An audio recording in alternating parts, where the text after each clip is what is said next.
of that too, you have to kind of manage the matchups, because that Squirtle versus Wolf type of matchup is very, you know, pivotal. It is a very kind of pendulum-esque type, because Squirtle can punish a lot of Wolf's overcommittal and even take the stock for it. I mean, if Wolf is off stage, it is so dangerous when Squirtle is on the field.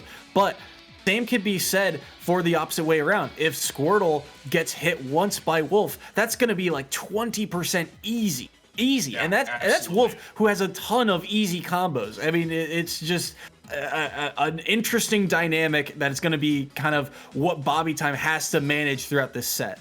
Yeah, no, I'm very excited to see if BobbyTime's going to be able to play that kind of slow burn momentum, or if he's going to get in and, again, proactive versus reactive. Is he just going to go in and never give El Jeffe time to think, or is he going to play that slow and wait for El Jeffe to make a mistake? The same way we kind of saw that from MIA a lot recently, was just waiting for Cookie to slip up, waiting for Cookie to miss that grab, miss that nair, just anything that gave him the opportunity to open up. And then Mario, of course, does Mario things, finds an 89% combo, and then sends you into the stratosphere. But is Pokemon Trainer going to be able to find that same kind of combo? Or I really think this could go either way. I think it's going to come down who finds that momentum first, because whoever picks it up, I don't think is going to drop it.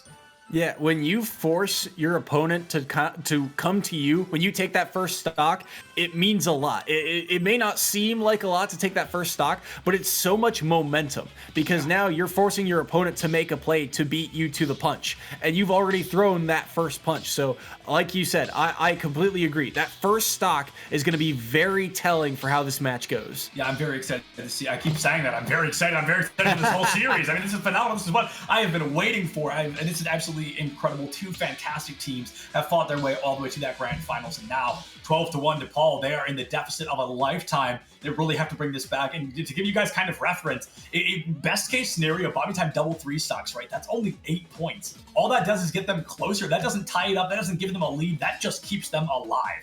We just need BobbyTime to win here to keep DePaul alive. But if Mississippi State rolls up, if El Jeffe comes in swinging, I mean, this could be it for DePaul.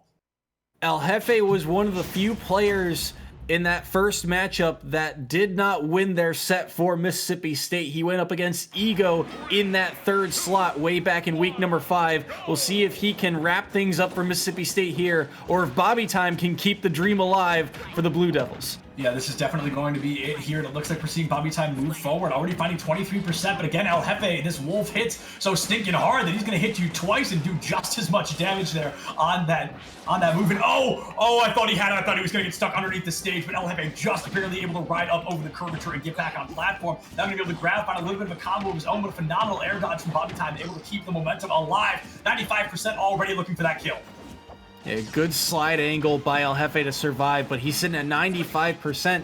And what's surprising is, at this point, you'd see most Pokemon trainers switch to a character like Ivysaur or Charizard to try and find that kill, but BobbyTime opting to stick with this Squirtle, even at this high of a percent. Now you're seeing the swap to Ivysaur, and this is going to be an interesting part of the match, too, with these heavier characters that have a little bit easier time with their projectiles. Does find that up smash out of shield, though, to take the first stock. Yeah, that was going to be pretty consistent, and now BobbyTime over 100%.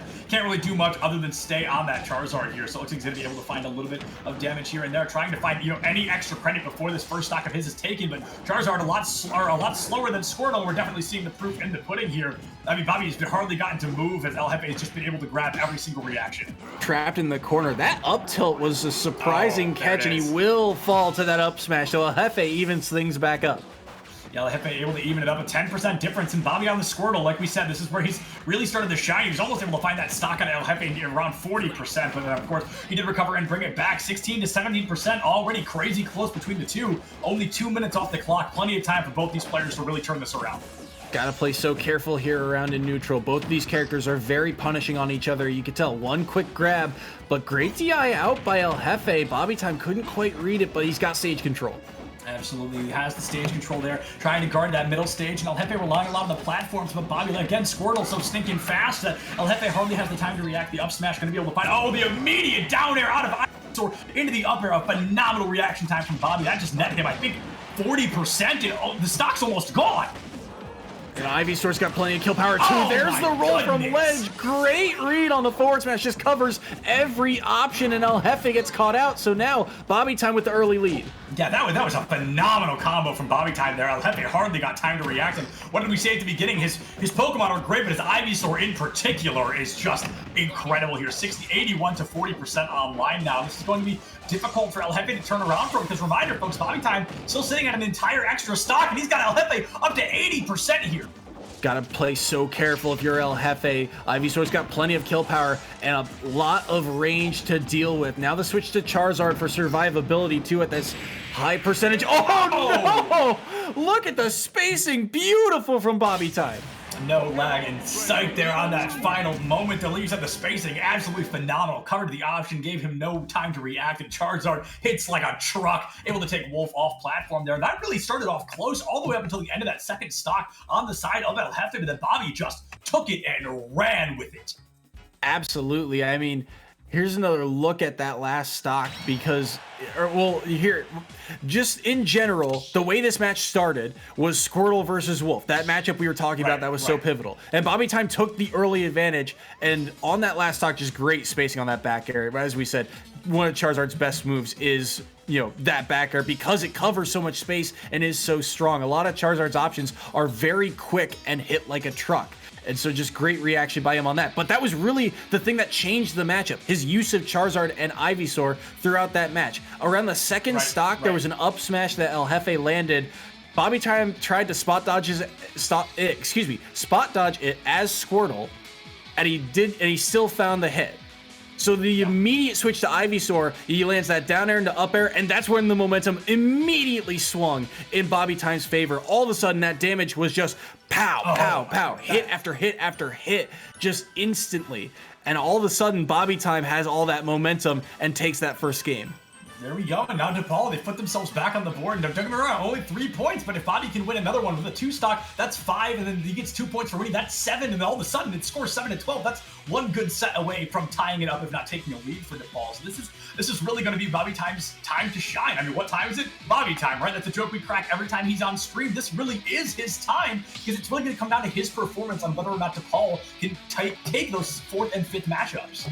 Yeah, I mean, again, we talked about it. This is it for DePaul. I mean, it's it for both of these teams, but DePaul, you cannot afford to drop a set at this point in time. If you lose this set in particular, it is done. And BobbyTime, he is here to play. You saw, I mean, it was even at first, but then the switch to those heavier characters really came in clutch. So El Jeffe, you have to find a way to clean up those stocks. I think what was really interesting was the fact that, most of what El Jeffe found was off of those up smashes, off of playing defensive. He found a lot of percent.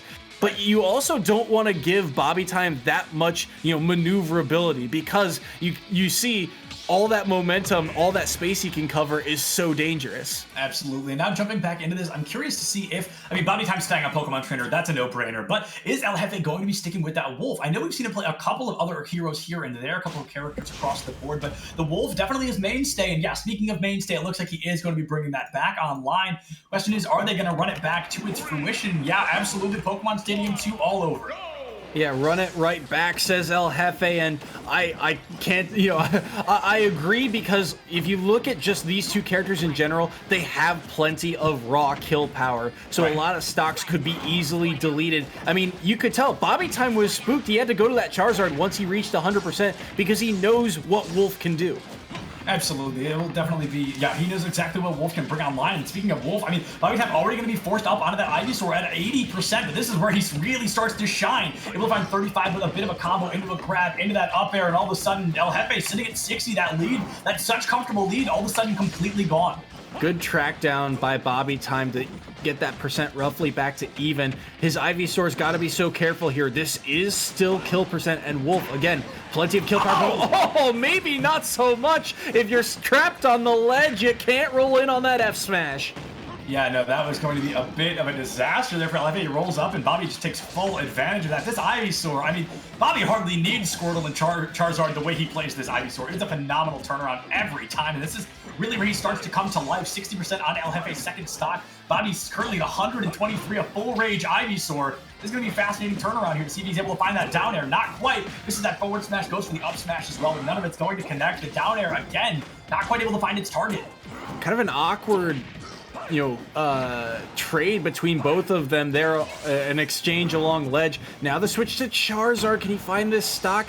And they're both sitting at kill percent. Again, securing those stocks means everything. And BobbyTime working at 148. Feels like he's working on borrowed time, but he might still find a way to secure the stock. If he can find the second one before losing his first, that would just be nothing short of phenomenal, but it's going to be very difficult to do. Charizard, a heavy hitter, but Wolf, a heavy hitter in his own right. Proof in the pudding right there. Going to be taken out. Their timing is everything indeed. And immediately swapping to that Ivysaur. He knows El Jefe is at 120%. Wants to find this kill as fast as possible. Even coming down to the Charizard to find it. Spot dodge into the grab, up throw. Not quite able to find it.